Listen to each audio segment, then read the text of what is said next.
Shalom Bapak Ibu, ketemu kembali. Saya selalu berdoa untuk Bapak Ibu semua supaya hari ini dan hari-hari selanjutnya Bapak Ibu diberkati.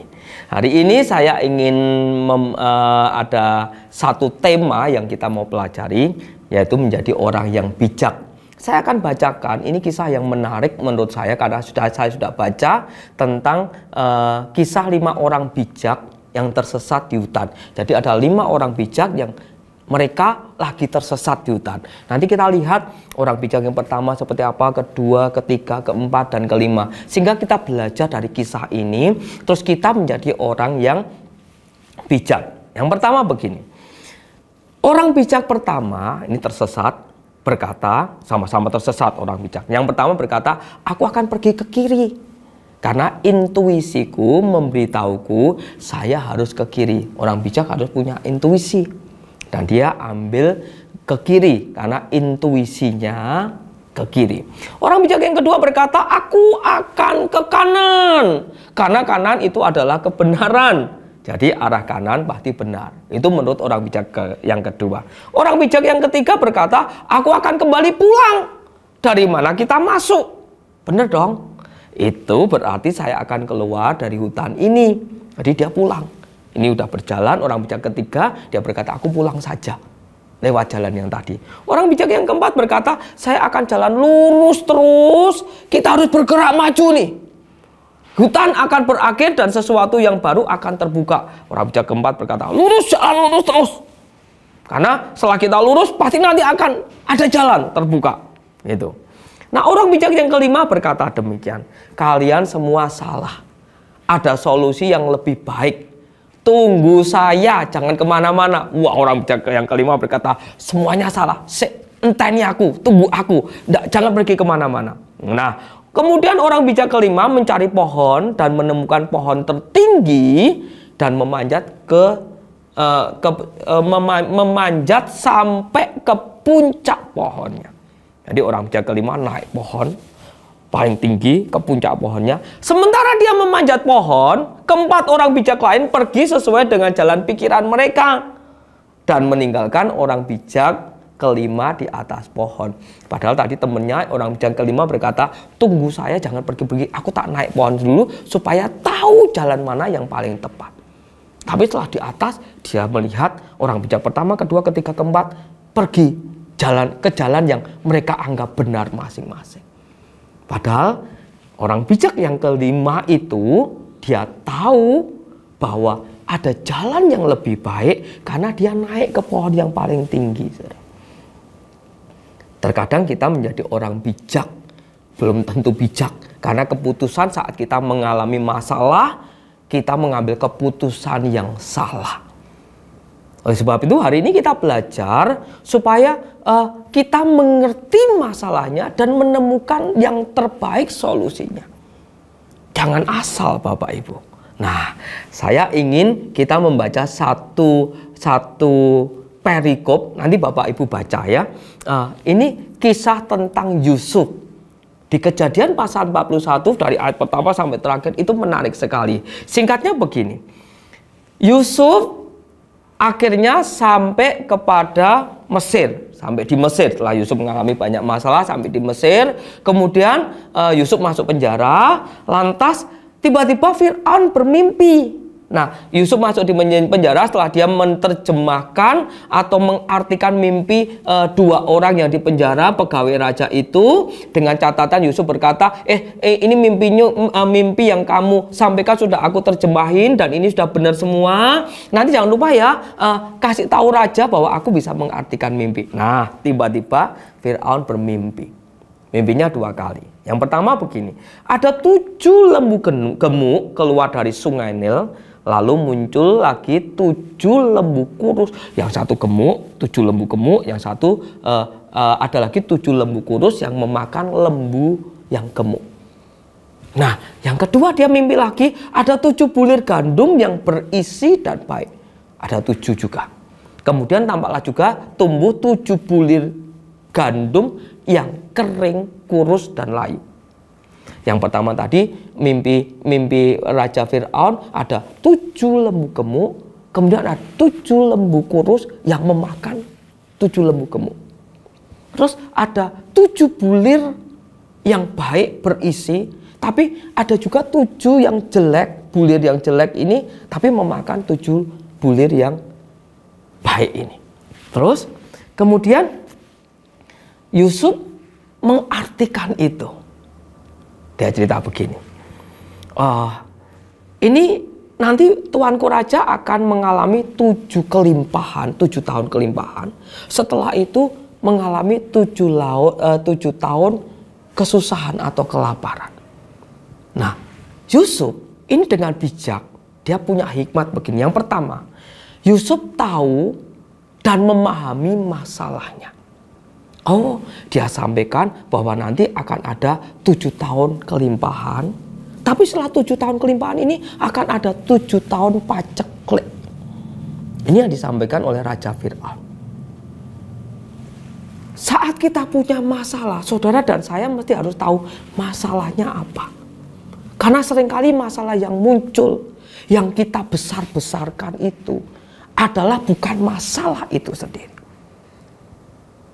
Cara Yusuf dengan bijak menyelesaikan masalah adalah dia harus tahu masalahnya dulu.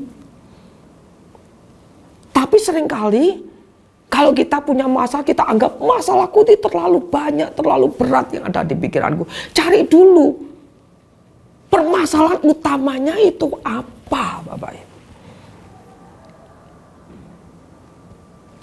Yang kedua, setelah memahami, Yusuf kemudian membuat rencana. Dia berkata demikian sama Raja Fir'aun. Gini Raja, karena terjadi 7 tahun kelimpahan dan 7 tahun paceklik, plannya, rencananya adalah selama 7 tahun kelimpahan itu kita harus menyisihkan hasil panen. Itu plannya, rencananya. Ini cara Yusuf yang bijak. Plannya harus menyiapkan menyisihkan hasil panennya. Lalu taruh mana? Nah, yang kedua plannya adalah siapkan gudangnya. Jadi selama 7 tahun kelimpahan ini jangan diboros-borosin, tapi sisihkan sebagian, dihemat, kemudian siapkan gudang untuk menyimpan 7 tahun kelimpahan supaya nanti pada saat 7 tahun paceklik kita tidak kekurangan. Itu plannya. Ini Yusuf hebat. Ya, terus dari rencana itu Raja Fir'aun benar juga nih. Sekarang masalahnya adalah siapa yang bisa mengerjakan ini? Dan Fir'aun menunjuk orang yang tepat. Dia mencari orang yang bisa mengerjakan. Fir'aun menunjuk, kalau gitu kamu aja yang mengerjakan, karena kamu capable. Kamu bisa mengerjakan dan kamu mau. Kuncinya adalah mau dan capable. Itu Yusuf, Bapak Ibu. Nah, pertanyaannya begini. Kalau saudara punya masalah problem, saudara dan saya mesti harus cari nih. Problem utamanya apa sih? Contoh begini Bapak Ibu. Kalau kita nih bertengkar uring-uringan dengan istri atau dengan keluarga kita lagi ada masalah. Terus kita berkata, wah saling menyakiti dengan perkataan. Gara-gara apa? Mungkin kita lagi kesulitan ekonomi. Tapi sebetulnya permasalahannya bukan ekonomi. Karena dulu waktu kita memiliki, kalau Bapak Ibu ingat, zaman dulu waktu kita punya hubungan yang dekat dengan Tuhan, punya masalah ekonomi pun juga tidak ada masalah. Jadi sebetulnya yang masalah utamanya adalah, coba kita lihat hubungan kita dengan Tuhan dulu. Memang masalah ekonomi iya. Tapi seringkali kita mesti harus lihat yang utama dulu nih masalahnya apa. Nah, kalau sudah tahu hubungan kita dengan Tuhan rada tidak beres ini. Terus kemudian kita mulai cari, kebutuhan ekonomi kita, kebutuhan kita lebih gede daripada pemasukan. Oke, itu masalah. Tapi bukan dicari masalahnya yang kata-kata istri kita yang sangat menyakitkan, kata-kata suami kita yang menyinggung kita. Akhirnya masalahnya malah menjadi berkembang. Nah, Yusuf dia tahu itu. Dia mulai cari persoalannya. Persoalannya adalah kalau begitu ada 7 tahun kelimpahan dan 7 tahun paceklik. Setelah itu Yusuf ngomong, siapkan gudang untuk menampung hasil yang kita sisihkan. Nah, ketemu semua. Fir'aun berkata, siapa yang bisa mengerjakan ini? Ya Yusuf lah, karena Yusuf mau dan Yusuf capable. Nah, setelah Yusuf ditunjuk, Yusuf mengerjakan plan itu. Setelah itu dia mulai melihat kembali pekerjaan Yusuf yang dia kerjakan. Oh, ini sudah benar atau tidak? Mulai dievaluasi lagi. Oh iya, oh ini jangan. Ini akan kita kerjakan. Itu saudara. Kita mesti bijak. Amsal 12 ayat 15 berkata demikian. Jalan orang bodoh lurus dalam anggapannya sendiri. Menurut kita sendiri. Seperti 4 orang yang merasa bijak tadi. Yang dia ambil jalan ke kiri, jalan ke kanan, jalan dari pulang, jalan lurus. Jalan orang bodoh lurus dalam anggapannya sendiri. Tetapi siapa mendengarkan nasihat, ya bijak. Orang bijak yang kelima berkata, jangan pergi, aku tak naik. Terus kemudian aku lihat dari atas, mana jalan yang paling dekat. Ini keren. Jadi menurut saya orang bijak yang kelima ini yang keren. Mendengarkan nasihat. Hari ini saya tidak tahu apa yang menjadi pergumulan Bapak Ibu semua, tapi jadilah bijak seperti kisah Yusuf ini. Tidak terburu-buru, tidak gerusa-gerusu, cari persoalan yang sesungguhnya apa. Tanya Tuhan, kemudian cari solusinya. Saya yakin Tuhan pasti akan memberikan hikmat kepada kita. Karena saya tahu, saya yakin kita punya Tuhan yang mengasihi kita. Jangan pernah ragu untuk bertanya kepada Tuhan. Dia akan memberikan cara-cara yang terbaik untuk kita. Walaupun mungkin kelihatannya kita melihat caranya Tuhan kok seperti ini. Tapi percayalah, itu yang terbaik. Jadilah bijak, jangan jadi orang bodoh. Amin. Tuhan Yesus memberkati. Kita berdoa sama-sama. Kami mengucap syukur Tuhan Yesus untuk hari ini. Untuk kami menjadi orang yang bijak.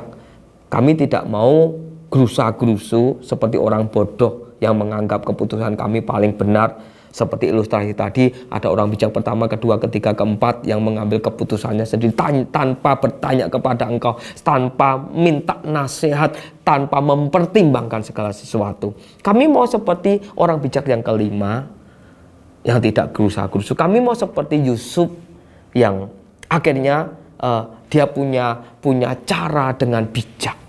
Dan kami tahu itu semua karena kami minta kepada Engkau hikmat Tuhan. Oleh sebab itu tolong kami supaya kami punya hikmat yang daripadamu. Terima kasih Tuhan Yesus. Hormat, pujian, kemuliaan bagi Engkau. Di dalam nama Yesus. Amin. Tuhan Yesus memberkati. Shalom.